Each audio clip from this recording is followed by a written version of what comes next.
Nous savons que notre planète a des limites qui touchent au climat, à la biodiversité, au cycle de l'azote et du phosphore, à la déforestation, à l'eau douce, à la couche d'ozone, à l'acidification des océans, à la pollution chimique. Aujourd'hui, les 3 premières de ces limites sont déjà dépassées. How dare you! Nous le savons. Et pourtant, la course folle de la croissance continue. Pourquoi ? Parce qu'il manque une volonté politique. Laquelle ?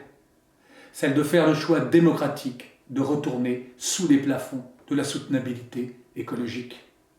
Alors bien sûr, il peut y avoir des petits gestes individuels, des alternatives minoritaires, des utopies concrètes. C'est bien, mais ce sont juste des confettis. Voilà pourquoi la Maison commune de la décroissance, la MCD, s'est donnée pour objectif de penser les formes d'organisation démocratique qui vont permettre de prendre à bras le corps le défi de revenir sous les limites de la soutenabilité. Cela veut dire assumer démocratiquement des baisses et des arrêts, du PIB, de l'empreinte écologique, des extractions, de la production, de la consommation, des déchets. Bref, la fin du monde de la croissance.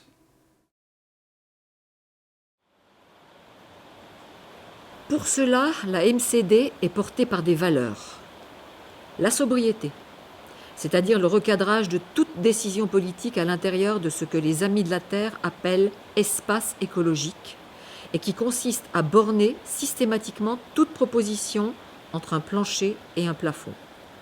Les modes de vie sous les planchers ou au-dessus des plafonds sont insoutenables socialement et écologiquement.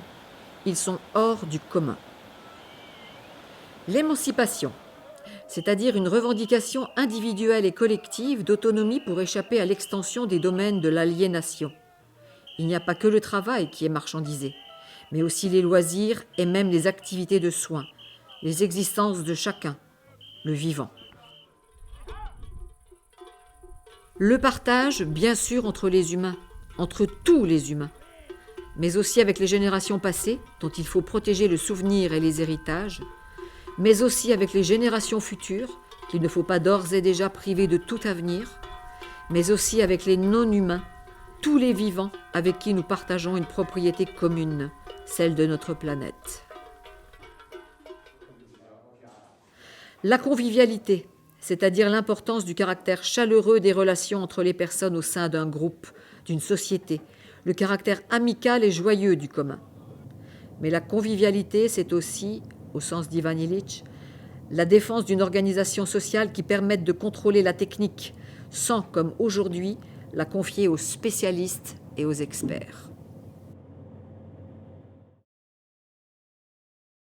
Pour porter tout cela, la MCD met à la disposition de tous les décroissants des outils idéologiques.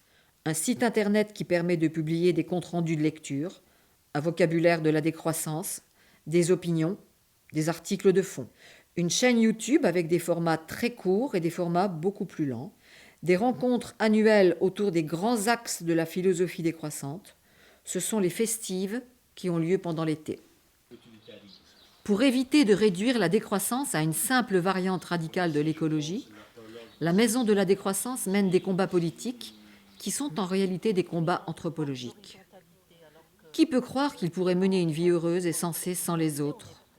Plutôt que de penser que l'égalité consisterait à ce que les femmes s'émancipent par le travail, n'est-ce pas plutôt aux hommes de se libérer en rattrapant leur retard dans les activités de soins ? Et si la planète n'avait aucune limite, et si les richesses étaient illimitées, eh bien nous, décroissants, serions quand même amoureux des limites.